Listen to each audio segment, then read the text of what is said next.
warahmatullahi wabarakatuh. Perkenalkan, nama saya Kalisha Salsabila Azahra. Saya mahasiswi baru Fakultas Hukum Universitas Mula Warman tahun 2022 dengan NIM 220-801-6074. Di sini, saya akan menjelaskan tentang kejahatan kekerasan seksual dan saya akan menganalisa kasus tersebut. Nah, judul dari kasus ini adalah Perjuangan Velma Riri Bambariri untuk memenjarakan pelaku kekerasan seksual yang berlindung dari hukum adat. Nah, pertama-tama kita kenalan dulu yuk, siapa sih Velma Riri Bambariri tersebut? Nah, Velma Riri Bambariri atau biasa dipanggil Velma adalah seorang ibu rumah tangga, juga merupakan pendamping dari korban kekerasan seksual di Lembah Bada, Kabupaten Poso, Sulawesi Tengah. Jadi beliau berusaha untuk mendobrak hukum adat yang ada di sana demi memenjarakan pelaku kekerasan seksual dan mencari keadilan bagi para korban. Nah, pasti banyak yang tanya, wah kenapa Velma mendobrak hukum adat yang ada di Lembah Bada tersebut? Berarti beliau nggak menghargai dong hukuman adat yang di sana. Well, Velma sendiri tidak bermaksud untuk tidak menghargai hukum adat yang di sana. Tapi memang dalam kasus kekerasan seksual penanganannya tidak bisa dengan hukuman adat. Karena tahu nggak apa hukuman adat yang ada di sana? Jadi, kalau terjadi kasus kekerasan seksual, bisa dikenakan denda cuci kampung, dan itu yang kena bukan pelaku saja, tapi korban juga, keluarga korban kena. Well, nggak adil banget gitu loh, karena kan korban yang mengalami, dan orang tua juga harus menanggung secara ekonomi, dan juga harus cari cara gitu loh, gimana biar korban itu bisa pulih psikisnya. Nah, makanya dari situ Velma berusaha untuk membujuk para majelis adat agar menghapuskan sanksi adat yang ada di sana. Karena memang di lingkungan beberapa korban masih menganggap bahwa kasus kekerasan seksual itu dianggap sebagai perzinahan, di mana keduanya yang berbuat salah. Jadi pelaku dan korban harus dikenakan sanksi adat. Dan tahu nggak sih, kebanyakan dari korban yang didampingi oleh Velma sendiri itu korbannya masih banyak yang anak-anak kecil, masih sekolah, masih remaja, yang dimana mereka masih punya masa depan yang cerah untuk melanjutkan hidup dan pendidikan mereka, tapi malah dirusak oleh pelakunya sendiri.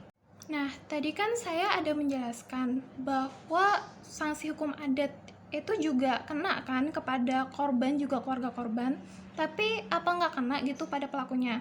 Well, sebenarnya tuh emang kena gitu loh.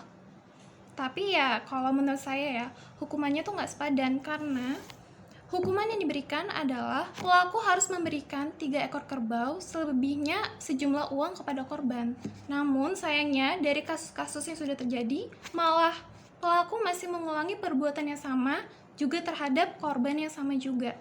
Nah, makanya dari situ Velma ngerasa kayak ini tuh sanksi hukum adat yang diberikan malah membuat pelaku ini meremehkan gitu loh, karena bisa aja pelaku berbuat lalu kan dikenakan denda, tapi kan bisa aja dibayarkan oleh sanak saudara dari pelaku tersebut. Nah, Velma pun berusaha untuk meyakinkan majelis adat agar menghapuskan denda cuci kampung yang ada di desa mereka. Nah, salah satunya ada majelis adat yang sudah tidak menerapkan denda cuci kampung di desanya, yaitu Desa Gintu. Jadi, di Desa Gintu, kalau terjadi kasus kekerasan seksual lagi, maka sepenuhnya urusan hukum akan diberikan kepada pihak yang berwenang. Jadi, kalau pelaku sudah dipidana, ya nggak boleh dikenakan hukum adat lagi. Nah, keputusan dari majelis adat di Desa Gintu sendiri membuat Velma ngerasa bahwa ini adalah keputusan yang adil. Nah, tadi kan saya sudah menjabarkan kasus kekerasan seksual yang diperjuangkan oleh Velma. Di sini saya akan menganalisa kasus tersebut.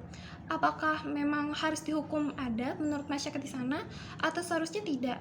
Nah, kalau menurut Velma, dan saya juga setuju ya katanya beliau, kalau ini tuh harusnya dikenakan hukum positif, bukan hukum adat.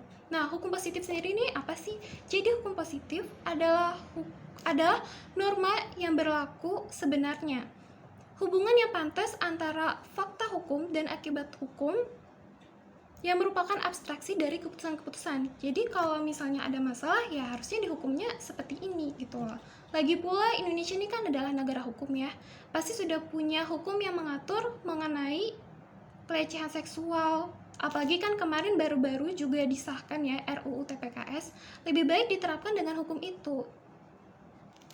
Dan menurut saya kalau masih diterapkan hukum adat ya, apalagi di seluruh Indonesia, menurut saya tidak sesuai, karena kan Indonesia udah punya hukumnya sendiri gitu loh. Kenapa masih nggak dipakai? Karena hukum yang diterapkan oleh negara sudah sangat adil menurut saya. Nah, sekian dari saya. Mungkin itu yang bisa saya sampaikan. Semoga kedepannya kasus kekerasan seksual bisa semakin berkurang dan para pelaku bisa diberikan hukuman yang seadil-adilnya. Juga para korban bisa berangsur pulih dari masa lalunya. Wassalamualaikum warahmatullahi wabarakatuh.